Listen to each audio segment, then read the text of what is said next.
नमस्कार दोस्तों, आप सभी का study for UPSC PC channel में स्वागत है। आज तारीख है 20 जून 2025 ईस्वी और आज का न्यूज़पेपर आर्टिकल डिस्कशन का एक वीडियो होगा। वीडियो में हम लोग कई सारे टॉपिक को डिस्कस करेंगे। 71 बीपीएससी की अगर आप तैयारी कर रहे हैं तो प्रीलिम में आपको बहुत ज़्यादा मदद करेगा डेली न्यूज़पेपर डिस्कशन।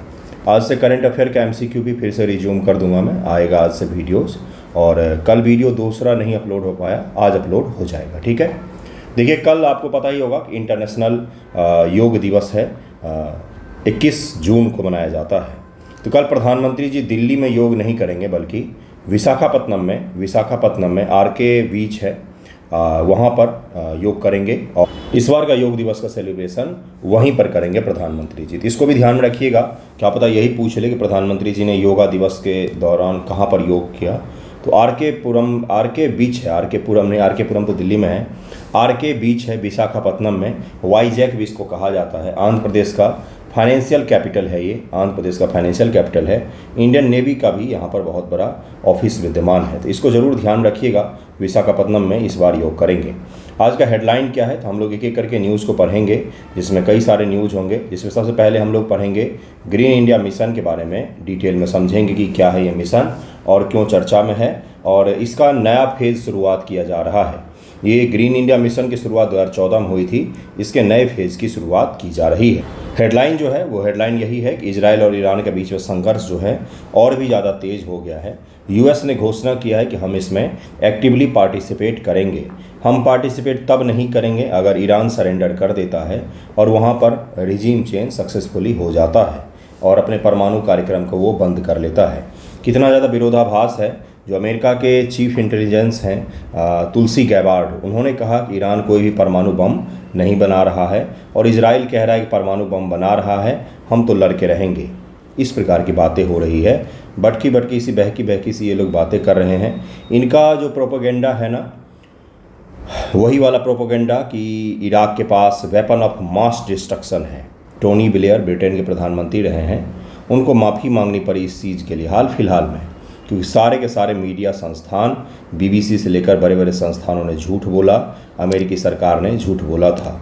लेकिन आज के दौर में जब इंफॉर्मेशन टेक्नोलॉजी इतने चरम अवस्था में है, तो वैसी स्थिति में कोई भी झूठ इतने ज़्यादा दिनों तक टिक नहीं पाता है।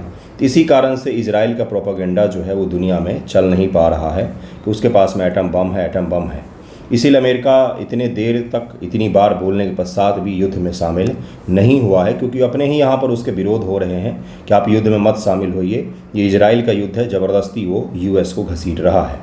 इसको भी हम लोग थोड़ा सा देखेंगे। और आप क्या क्या देखेंगे हम लोग, आज फ्यूल कंटेमिनेशन क्या होता है इसको भी समझेंगे ज़रा कि क्या है ये और किस प्रकार से जो UK का एक जाँच दल है उसने शायद इस चीज़ के बारे में इंडिकेट किया है कि शायद फ्यूल कंटेमिनेशन के कारण से ये जो हादसा हो गया था एयर इंडिया का विमान, वो हुआ होगा। ब्लैक बॉक्स के बारे में हम लोग जानकारी लेंगे, क्या होता है ब्लैक बॉक्स, और ब्लैक बॉक्स के डेटा को रिकवरी करने में बहुत ज़्यादा मुश्किल आ रही है। भारत के पास जो तकनीक है उसमें है कि भीगा हुआ या पानी में डुबोया हुआ ब्लैक बॉक्स को हम आसानी से रिकवरी कर सकते हैं, लेकिन जले हुए ब्लैक बॉक्स से डेटा रिकवरी का तकनीक अभी भी हमारे पास नहीं है। तो शायद इसको US भेजा जाएगा डेटा रिकवरी के लिए। तो ये भी आप मान करके चलिएगा कि इसको US भेजा जा सकता है और वहाँ से डेटा रिकवरी करने के पश्चात ये हमें शायद पता चलेगा। हमारे पास 2025 ईस्वी में जले हुए ब्लैक बॉक्स से डेटा रिकवरी, डेटा का मतलब फ़ोटो, वीडियोज़, आवाज़ निकालने की तकनीक हमारे पास अभी भी मौजूद नहीं है। एक एक करके शुरू करते हैं। देखिए, पहला टॉपिक क्या, बिहार स्पेशल का भी एक टॉपिक होगा फल्गु रिवर के बारे में। फल्गु रिवर जो है वो अपने खतरे के निशान से बहुत ज़्यादा ऊपर बह रही है, तो उसको ज़रा देखेंगे। वो सामान्य तौर पर इतना ऊपर जाती नहीं है, लेकिन मानसून और बारिश के कारण से वो खतरे के निशान से बहुत ऊपर बह रही है। उसको भी हम लोग देखेंगे। एक एक करके शुरू करते हैं। पहला टॉपिक है new green India mission road map इन क्लाइमेट चेंज बैटल। एक चीज़ और है, बहुत सारे बच्चों के मैसेज आ रहे हैं, बच्चे हैं कि समझते ही नहीं है, बार बार पूछ रहे हैं कि क्या फिर से एग्ज़ाम डेट चेंज होगा, क्या क्यों चेंज होगा एग्ज़ाम डेट, कोई चेंज होने का कारण भी तो होना चाहिए। इससे पहले कारण था तो मैंने आपको बताया तो था ना कि UPSC एग्ज़ाम के कारण 30 तारीख को तो संभव नहीं है, एक सप्ताह ज़्यादा से ज़्यादा बढ़ेगा। BPSC फुल मूड में है कि वो सितंबर टू सितंबर सेशन चलाए सितंबर में एग्ज़ाम ले, फिर अगले साल सितंबर में एग्ज़ाम ले, फिर अगले साल सितंबर में एग्ज़ाम ले। तो आप समझिएगा इस चीज़ को, आपका एग्ज़ाम उसी डेट को होगा, उससे आगे नहीं जाने वाला है एग्ज़ाम, ठीक है। फिलहाल के लिए तो नहीं जाएगा और उसी के हिसाब से तैयारी करें। एएसओ का एग्ज़ाम भी है 13 तारीख को, तो अब तो आपके लिए अच्छा है कि आप एएसओ भी दीजिए। अगर बीपीएससी एग्ज़ाम से पहले होता तो मैं आपको एक बार को स्किप करने को बोलता, लेकिन बीपीएससी एग्ज़ाम के बाद है, तो जो आप बीपीएससी के लिए जीएस तैयार कर रहे हैं वो जीएस तो आपका तैयार हो ही जाएगा। एक्स्ट्रा क्या कर सकते हैं, तो आधे घंटे 1 घंटे रीजनिंग मैथमेटिक्स आप प्रैक्टिस कर सकते हैं, जो आपके बीपीएससी में भी 10 नंबर मदद कर देगा और वहाँ पर भी एएसओ के एग्ज़ाम में भी आपका मदद कर देगा। ज़्यादा नहीं, 1 आध घंटे भी कर लेंगे तो अभी तो 3 महीना है, बहुत सारा हो जाएगा, बहुत ज़्यादा हो जाएगा। बाकी रीजनिंग मैथमेटिक्स इतना भी पुअर नहीं होना चाहिए कि भाई पता ही ना हो कुछ। इसलिए दो आपके पास में अपॉर्चुनिटी है, भले एएसओ में सीट कम है लेकिन अपॉर्चुनिटी तो है ना कि भाई सेलेक्ट हो सकते हैं। इसलिए दोनों को ही अब दीजिएगा एग्ज़ाम, क्योंकि अब वो एग्ज़ाम बाद में होगा, तो ये भी ध्यान रखिएगा, ठीक है। पहला टॉपिक है new green India mission road map इन क्लाइमेट चेंज बैटल। नई ग्रीन इंडिया मिशन को रोड मैप के लिए हरी झंडी दी गई है। NGIMS new green India mission कहा जाता है इसको। 2030 तक की अवधि के लिए तैयार किया गया है, जो भारत को जलवायु परिवर्तन की चुनौतियों से निपटने में मदद करेगा। सबसे पहली बात आपसे पूछेगा कि ये कब तक के लिए अब है, तो पहले 2014 से 2024 तक के लिए था, लेकिन अब उसका रोड मैप का तिथि जो है, अवधि जो है, उसको बढ़ा दिया गया है बंधुओं। अब वो बढ़ा करके 2030 तक के लिए कर दिया गया है। मूल रूप से 10 साल की अवधि 2014 से 2024 के लिए डिज़ाइन किया गया था, लेकिन अब इसे संशोधित करके 2030 तक कर दिया। 2030 ज़्यादा दूर नहीं है, 2020 को बीते हुए 5 साल से ज़्यादा हो चुके हैं। 2030 तो अब बस कुछ साल आगे है, तो बहुत कम है समय 2030 आने में। कार्बन डाइऑक्साइड संचयन मिशन का प्रमुख लक्ष्य क्या था? वन क्षेत्रों में 2.5 से 3 बिलियन टन कार्बन डाइऑक्साइड समकक्ष को संचित करना। मतलब जितने ज़्यादा हम पेड़ पौधों को लगाएंगे, कार्बन डाइऑक्साइड उतना ही ज़्यादा संचय का भंडार हमारे पास में बढ़ता जाएगा। संचय और भंडार एक ही शब्द हैं, भंडार बढ़ते जाएगा हमारे पास में। यह लक्ष्य वनों के विस्तार और पुनर्वास के माध्यम से हासिल किया जाएगा। सारे पर्यावरणीय समस्या का एक समाधान, पेड़ लगाओ। 2030 तक 1.8 बिलियन टन CO2 समकक्ष संचित करने का प्रारंभिक लक्ष्य रखा गया है, जो वर्तमान में 15 मिलियन हेक्टेयर वनों के विस्तार से प्राप्त होगा। 15 मिलियन हेक्टेयर वनों का अगर हम विस्तार कर लें तो 1.8 बिलियन टन CO2 हम संचित कर सकते हैं। क्यों कर रहे हैं ये? दिमाग में क्वेश्चन आना चाहिए ना, पढ़ाऊँ भी मैं, दिमाग में क्वेश्चन भी मैं ही डालूँ। क्यों कर रहे हैं ये? हमें जीरो एमिशन प्राप्त करना है। कब तक प्राप्त करना है? 2070 ईस्वी तक प्राप्त करना है। कब हमने घोषित किया था ये? तो ग्लासगो कॉप में प्रधानमंत्री जी ने घोषित किया था। कैसे प्राप्त कर सकते हैं? 2 प्रकार से प्राप्त करते हैं। कार्बन उत्सर्जन को या तो हम कम कर दें। जीरो एमिशन का मतलब क्या होता है? जितना कार्बन एमिशन हो रहा है उतना ही एब्जॉर्ब भी हो जाए हमारे आस पड़ोस के पेड़ पौधों में, तो उसको हम बोलेंगे जीरो एमिशन। तो उसका पहला तो हो सकता है तरीका कि कार्बन एमिशन को कम कर दें। दूसरा है कि एब्जॉर्प्शन को बढ़ा दें, एब्जॉर्ब करने के, संचय को, भंडारित करने की क्षमता को बढ़ा दें। तो हम CO2 में कटौती तो कर ही रहे हैं, ग्रीन एनर्जी, इलेक्ट्रिक व्हीकल, इसके माध्यम से, नवीकरणीय ऊर्जा स्रोत के माध्यम से। अब हमें पेड़ लगाने की आवश्यकता है ताकि हमारे पास CO2 का भंडार भी बढ़ता रहे। इससे क्या होगा? ये दोनों एक दूसरे को बैलेंस कर देंगे और रिजल्टेंट जो आएगा वो है जीरो। इसी जीरो को हम प्राप्त करना चाहते हैं कि जितना एमिशन हो रहा है उतना एब्जॉर्प्शन भी हो रहा है, इसलिए नेट एमिशन हमारा 0 हो चुका है। अब दिमाग में छप जाना चाहिए, इसके आगे कोई भी बाधा होनी ही नहीं चाहिए कि भाई समझ में नहीं आ रहा है क्या है ये। तो हम 2024 तक करना चाहते थे लेकिन नहीं हो पाया। क्यों नहीं हो पाया? पता नहीं। जंगल और वनीकरण मिशन वनों की कटाई और पारिस्थितिक क्षरण को रोकने पर केंद्रित है। 5 मिलियन हेक्टेयर भूमि पर वृक्षारोपण करने का लक्ष्य है। 15, 16 और 20-21 के बीच शुरू की गतिविधियाँ भी शामिल हैं। क्षतिग्रस्त पारिस्थितिक तंत्र और वनों को पुनर्जनन करने के लिए विशेष प्रयास किए जाएंगे। मौका पर एक आध पेड़ लगा लेना है ना, इसको हमारे देश में फैशन माना जाता है। वास्तविक तौर पर पेड़ों को लगाना और उनको संरक्षित करने में जीरो कॉस्ट आता है। जीरो कॉस्ट का मतलब कुछ नहीं उनको चाहिए, आप सही ज़मीन पर बस उनको लगा करके छोड़ दीजिए। शुरुआत में आप उनको 6 महीने, साल भर 2-4 दिन पानी डाल दीजिए, वो अपने आप ही खड़े हो जाते हैं। वो भी हमसे नहीं हो पा रहा है।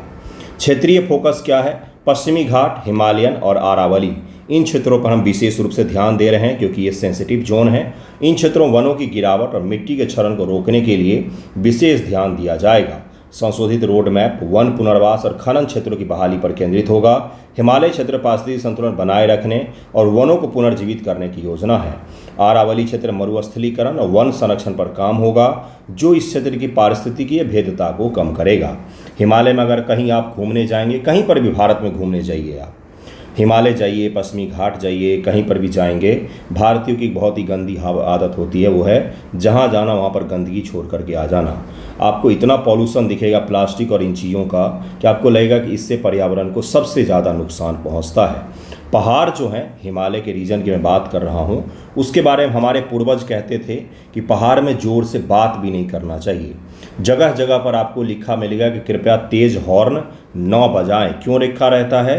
क्योंकि मिट्टी के पहाड़ हैं, वो कमज़ोर हैं, नई पहाड़ है हिमालयन जो रीजन है वो नए हैं। वलित पर्वत है, नया वलित पर्वत है बिल्कुल ही।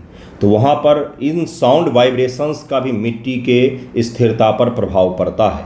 तो जब आप प्लास्टिक कचरा फैलाते हो या इधर उधर कचरा फेंकते हैं या पेड़ों को काटते हैं, तो उससे कितना नुकसान होता होगा ज़रा सोचिएगा, है ना। तो इसीलिए आपको विशेष प्रयास करना पड़ेगा। अरावली रेंज को भी संरक्षित करना पड़ेगा। जलवायु परिवर्तन में लड़ाई, मिशन मरुस्थलीकरण को रोकने, वन संरक्षण को बढ़ावा देना और क्षतिग्रस्त खनन क्षेत्रों की बहाली पर जोर दिया जाएगा। भारत में मरुस्थलीकरण क्षरण को नियंत्रित करने के लिए 6.45 मिलियन हेक्टेयर क्षेत्र में काम शुरू किया है। वृक्षारोपण, वन प्रबंधन के माध्यम से हम लोग कार्बन उत्सर्जन को भी कम कर रहे हैं। हिमालय और अरावली की विशेष योजनाएं भी हैं। हिमालय और अरावली के संरक्षण की विशेष योजनाएं भारत सरकार ने बनाई है। लोकसभा की पहल, ये गलत टाइप हो गया है, 20 जून 2025 को लोकसभा ने इस महत्वाकांक्षी मिशन की शुरुआत की घोषणा की। ये गलत लिखा हुआ है, ये मिस टाइप हुआ है, इसको इग्नोर कीजिएगा। पर्यावरण मंत्रालय जो है उसने शुरू किया है। लोकसभा कैसे शुरू कर सकता है किसी भी चीज़ को? लोकसभा ने नहीं किया है, इसको ज़रूर इग्नोर कर दीजिएगा। परिणाम और प्रभाव क्या है? तो हमें 2030 तक, इसका लक्ष्य क्या है? तो 2030 तक 1.8 बिलियन टन CO2 को संरक्षित करने के लिए समकक्ष संचित होने का अनुमान है। मतलब इतना हद तक हम भंडारण कर सकेंगे। इसके लिए हमारे पास पेड़ पौधे और संयंत्र, हमारे पास इंफ्रास्ट्रक्चर होना चाहिए, पर्यावरणीय इंफ्रास्ट्रक्चर जिसको कहा जाता है। और वनारोपण से क्या होगा? मिट्टियों का भी संरक्षण कर सकते हैं हम, मृदा क्षरण को भी रोक सकते हैं। इसको ज़रूर ध्यान रखिएगा। अब 15 मिलियन हेक्टेयर क्षेत्र पर हम लोग वनों को लगाएंगे। 2014 में ग्रीन इंडिया मिशन को शुरू किया गया था, जो जलवायु परिवर्तन से निपटने के लिए एक प्रमुख पहल है। इसका मुख्य उद्देश्य क्या था? तो वन आवरण को बढ़ाना, पारिस्थितिकीय संतुलन को बनाए रखना और CO2 को संचित करना, यही इसका मुख्य लक्ष्य रखा गया था। संशोधित रोड मैप में अब ये किया गया है कि 2024 की जगह पर 2030 तक अब इस पर काम चलेगा। 1.8 बिलियन टन हमारे पास कार्बन भंडारण की क्षमता 2030 तक हमें बनानी है। ये टॉपिक आपका एंड हो जाता। अगला टॉपिक है कि एयर इंडिया 171, इसमें अलग अलग जांच दल जो हैं इसकी जांच पड़ताल कर रहे हैं। यूके, उत्तराखंड बोल रहा हूँ, यूनाइटेड किंगडम 2020 में एक उसने जांच किया था। उस जांच में उसने पाया था कई सारे एयरक्राफ्ट के एक्सीडेंट में फ्यूल कंटेमिनेशन का बहुत बड़ा योगदान होता है। ऐसा इंडिकेशन मिल रहा है कि फ्यूल कंटेमिनेशन के कारण ही एयर इंडिया के दोनों विमान जो है, दोनों इंजन जो हैं एयर इंडिया 171 के, वो फेल हो गए और इसके कारण से ये क्रैश कर गया, ऐसा अनुमान है। और सबसे ज़्यादा इसी अनुमान को सही माना जा रहा है एविएशन के वर्ल्ड में कि ऐसा ही हुआ होगा। नहीं तो ये प्लेन सक्सेसफुल प्लेन है। ये जो बोइंग का ड्रीम लाइनर है, ये सक्सेसफुल प्लेन माना जाता है। कई सारे दुनिया में इसके वर्जन उड़ते रहते हैं हमेशा ही, और कभी क्रैश नहीं हुआ था। पहली बार क्रैश अहमदाबाद में ही हुआ है। तो माना जा रहा है कि फ्यूल कंटेमिनेशन एक इसका कारण हो सकता है। जो न्यूज़ में दिया गया है उसमें यह भी बताया गया है कि न केवल एयर इंडिया 171 यानी कि ड्रीम लाइनर, न केवल बोइंग, बल्कि एयरबस जो दूसरी बिल्कुल अलग कंपनी है एयरबस, उस एयरबस के जो एक विमान था जिसका A321 था, इसके साथ भी यही चीज़ हुआ था जब उसके दोनों इंजन में गड़बड़ी एक साथ आ गई थी, जिसके कारण से उस विमान में भी सेम समस्या और सेम चीज़ देखा गया था। तो माना जा रहा है कि कि इसी प्रकार से एयर इंडिया 171 में भी फ्यूल कंटेमिनेशन की दिक्कतें आई होंगी। इसको ज़रा देखते हैं हम लोग कि क्या होता है ये। इसको कहा जाता है ईंधन प्रदूषण कहा जाता है। मतलब उस स्थिति से है जब ईंधन में बहुत सारे इम्प्योरिटी या अशुद्धियाँ अवांछित पदार्थ मिल जाते हैं, जिसके कारण से ईंधन का जो काम है वो नहीं कर पाता है, या तो फिर इंजन ब्लॉक हो जाता है खराब ईंधन के कारण। इसी को कहा जाता है फ्यूल कंटेमिनेशन कहा जाता है। इसको ज़रूर ही ध्यान में रखिएगा, प्रीलिम एग्जाम में ये पूछा जा सकता है।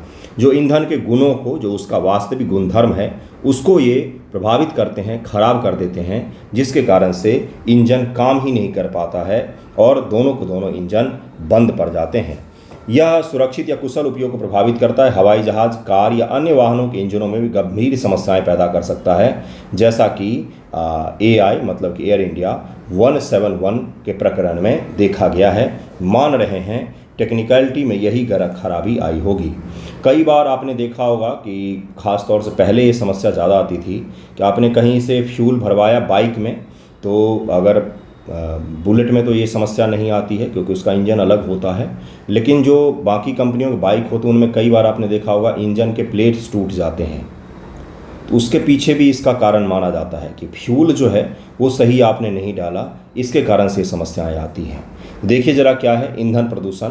ईंधन प्रदूषण तब होता है जब ईंधन जैसे एविएशन फ्यूल, डीजल या पेट्रोल में पानी, गंदगी, रासायन, सूक्ष्म कण या अन्य कोई फॉरेन तत्व अगर मिल जाते हैं, उसमें विदेशी पदार्थ मिल जाते, विदेशी का मतलब कुछ भी, फॉरेन तत्व कुछ भी एलिमेंट्स मिल जाते हैं उसमें, तो जो उसका मूल स्वभाव है वो बदल जाता है, या तो वो सही से काम नहीं कर पाता है और इसके कारण से थ्रस्ट नहीं मिल पाता और प्लेन गिर जाता है, या तो लिफ्ट ही नहीं कर पाता है। यह प्रदूषण ईंधन के भंडारण, परिवहन या भराई फ्यूलिंग के दौरान ऐसा हो सकता है। और इसी कारण से एयरबस A321 में प्रदूषण ईंधन की विफलता का कारण बना था, जिसे उड़ान के दौरान ही वो लिफ्ट ऑफ ही नहीं कर पाया था। इसी प्रकार से एयर इंडिया 171 को माना जा रहा है कि उड़ने के ठीक 55 सेकेंड में ये ब्लास्ट हो चुका था। 55 सेकेंड मात्र।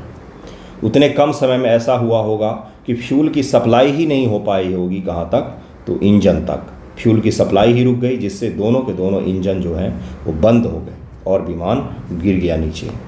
देखिए अगला क्या है, प्रदूषण के स्रोत। पानी, बारिश, नमी, खराब भंडारण कारण ईंधन में पानी घुस सकता है, जो इंजन में जंग या बर्फ बनने का कारण बनता है। गंदगी और कण, धूल, रेत या जंग के कारण ईंधन टैंक या पाइपलाइनों में मिल सकते हैं।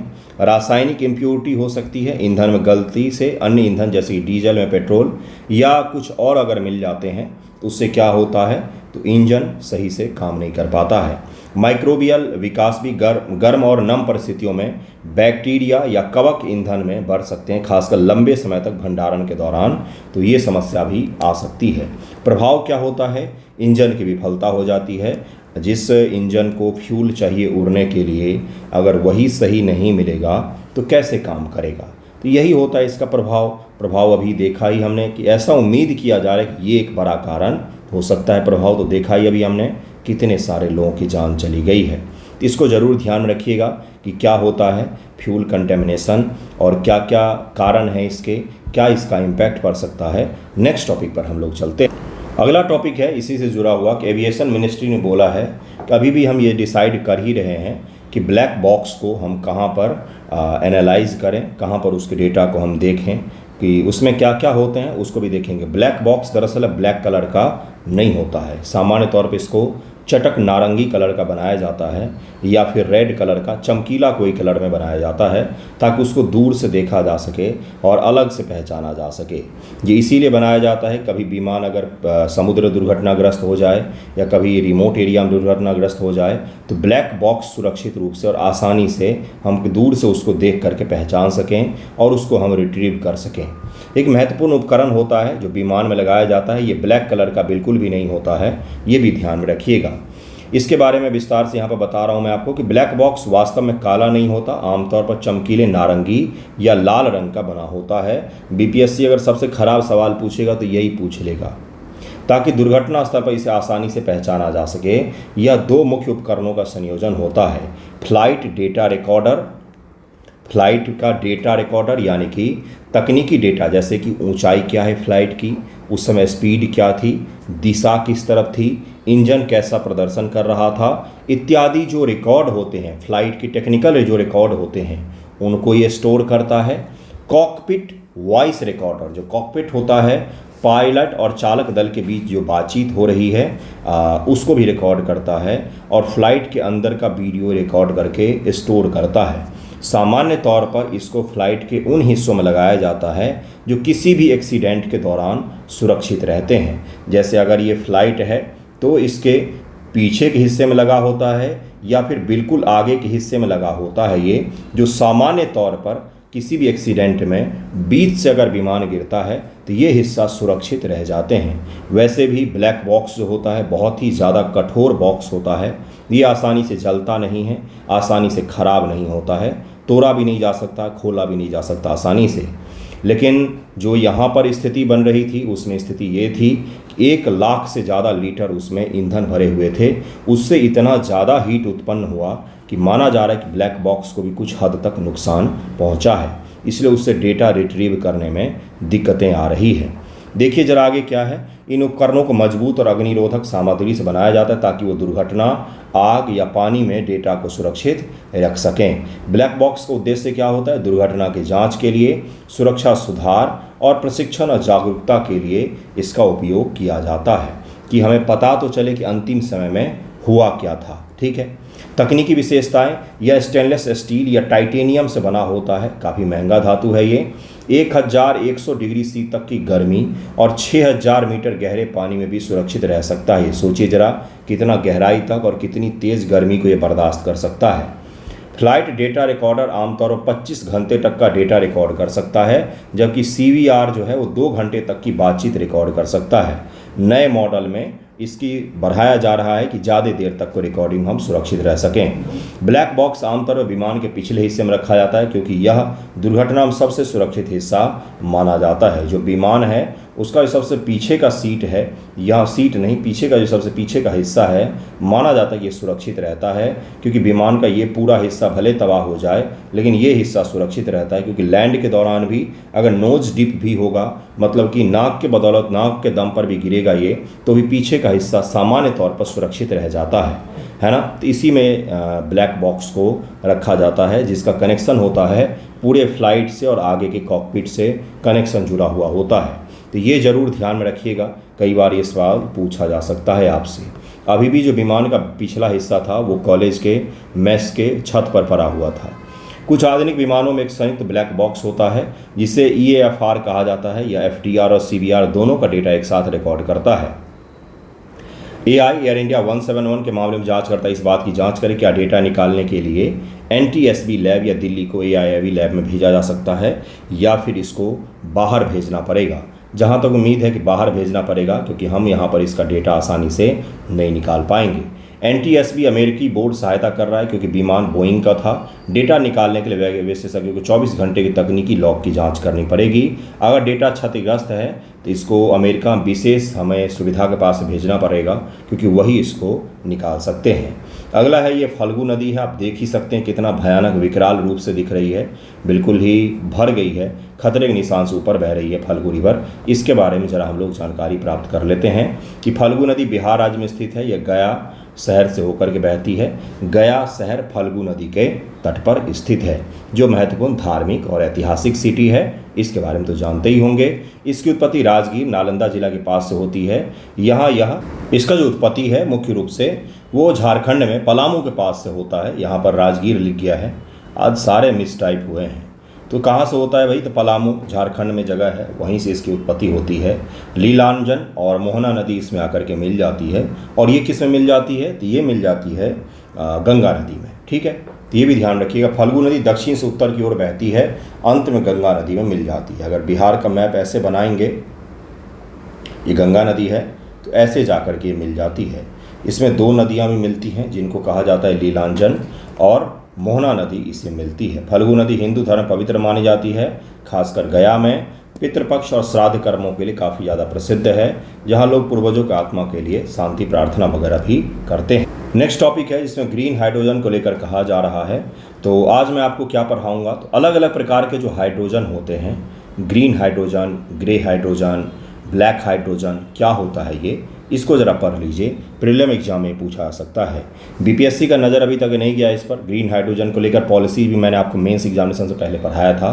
प्रीलिम एग्जाम में पूछा जा सकता है। यूपीएससी तो पूछ चुकी है इसको मेंस एग्जामिनेशन में। क्या होता है ग्रीन हाइड्रोजन, क्यों ये आवश्यक है, और कैसे जो हम लोग बचपन में पढ़ते थे ना कि हाइड्रोजन भविष्य का फ्यूल है, तो भविष्य आ चुका है, अब हाइड्रोजन का फ्यूल के रूप में इस्तेमाल किया जा रहा है। बचपन में पढ़ा होगा आपने कि हाइड्रोजन जो है आने वाले समय में फ्यूल के तौर पर इस्तेमाल किया जा सकता है। फिलहाल में हमारे पास तकनीक नहीं है क्योंकि ये बहुत ही तेज़ ज्वलनशील होता है और आवाज़ के साथ में जल जाती है ये, तो इसलिए अब वो भविष्य आ चुका है। अब हम इसको ईंधन के तौर पर उपयोग कर रहे हैं और बनाया भी जा रहा है। उत्पादन विधि, ये नवीकरणीय ऊर्जा स्रोत जैसे कि सौर, पवन या जल विद्युत से बिजली का उपयोग करके H2O को इलेक्ट्रोलाइसिस प्रक्रिया द्वारा हाइड्रोजन और ऑक्सीजन में विभाजित किया जाता है। जल है अपने पास H2O, इसका रॉ मटेरियल क्या होता है, जल। इसको इलेक्ट्रोलाइसिस विधि के द्वारा, इलेक्ट्रोलाइसिस विधि के लिए हमें इलेक्ट्रिसिटी चाहिए। वो इलेक्ट्रिसिटी किस स्रोत से आ रहा है, अगर वो नवीकरणीय स्रोत से इलेक्ट्रिसिटी ला रहे हैं हम और उसके द्वारा इलेक्ट्रोलाइसिस करके हाइड्रोजन अलग कर रहे हैं और ऑक्सीजन अलग कर रहे हैं, H2 अलग कर रहे हैं और O2 अलग कर रहे हैं, तो उसी प्रक्रिया को कहा जाता है कि इलेक्ट्रोलाइसिस में भी हमने ग्रीन एनर्जी को उपयोग किया और बना भी रहे हैं हम अंततः कौन सी एनर्जी, तो हाइड्रोजन एनर्जी, जो उपयोग करने के पश्चात से फिर से जल ही देगा, तो इससे पर्यावरण का पूरे चेन में कहीं पर कोई नुकसान नहीं हुआ। इसी को कहा जाता है green hydrogen.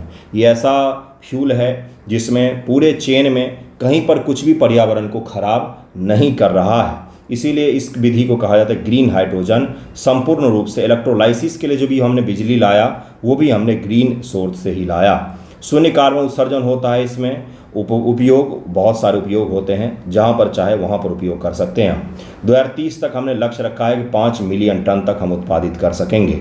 Grey hydrogen electrolysis विधि के लिए हम कहाँ से लाएंगे, तो देखिए जरा, यह प्राकृतिक गैस मीथेन CH4 से स्टीम मीथेन रिफॉर्मिंग प्रक्रिया द्वारा बनाया जाता है, जिससे मीथेन को उच्च तापमान और भाप के साथ मिलाकर हाइड्रोजन और कार्बन डाइऑक्साइड निकाला जाता है। इस प्रक्रिया में कार्बन डाइऑक्साइड का उत्सर्जन हो रहा है, इसीलिए इसको ग्रे हाइड्रोजन कह दिया जाता है, इसीलिए इसको ग्रे हाइड्रोजन कह दिया जाता है।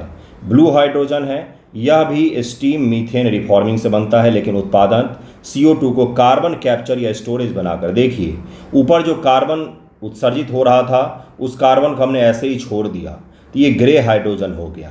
लेकिन हमने उस कार्बन को कैप्चर कर लिया, कार्बन को पकड़ करके रख लिया, तो ये ब्लू हाइड्रोजन हो जाएगा। विधि वही है जो हम विधि में एनर्जी के रूप में जिस स्रोत से हम एनर्जी ला रहे हैं वो बदल रहा है। कार्बन उत्सर्जन को हमने पहले छोड़ दिया तो वो ग्रे हाइड्रोजन हो गया, हमने उसको कार्बन कैप्चर करके रख लिया तो ब्लू हाइड्रोजन हो गया। अंततः लक्ष्य क्या है, H2 बनाना, हाइड्रोजन ईंधन बनाना।